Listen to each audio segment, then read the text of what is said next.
Police are looking for the driver responsible for a tragic, deadly hit and run in Brooklyn. A 71-year-old woman, a mother, struck and killed as the driver tried to flee a traffic stop. She was walking with her daughter at the time, who was also hit, and she's recovering now in the hospital. All of this just days before Mother's Day. And Eyewitness News reporter Phil Taitt in Bushwick now with new information that just came in from police. What do we know, Phil?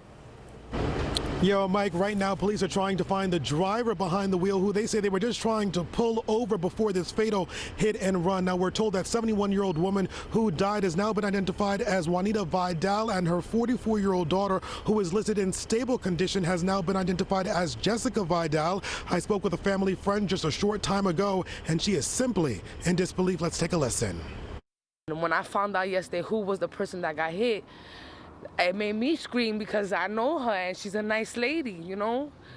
And it's sad. Sad now she lost her mom on Mother's Day week. What kind of stuff is that, man? For people don't know how to be mindful and just stop, you know? Just stop. When the cops is following, just stop, because you're gonna get other people hurt, you know?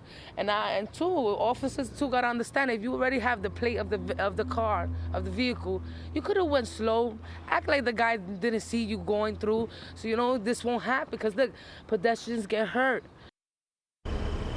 Take a look at this video Eyewitness News obtained ahead of the fatal hit and run, as this blue Mazda is seen speeding through this intersection with a police car right behind it. The NYPD says the officers in the car with lights and sirens on were trying to get the driver of that SUV to pull over for a traffic infraction. Now, things went south when the person who was behind the wheel lost control, refusing to pull over before ditching the car.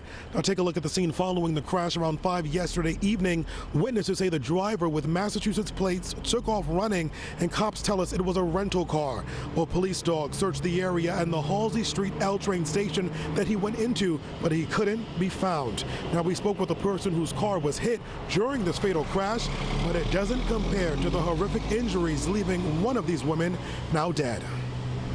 I parked the van, went to my apartment, heard the crash, came back out. The older woman got CPR as soon as they could. They calmed the other one. They calmed the middle-aged woman down, but they were both very hurt. And right now, police are looking for the driver of that car, described to be a young man with a ponytail, last seen wearing a blue shirt and blue jeans. We are live in Bushwick this morning. I'm Phil Taitt, Channel 7 Eyewitness News.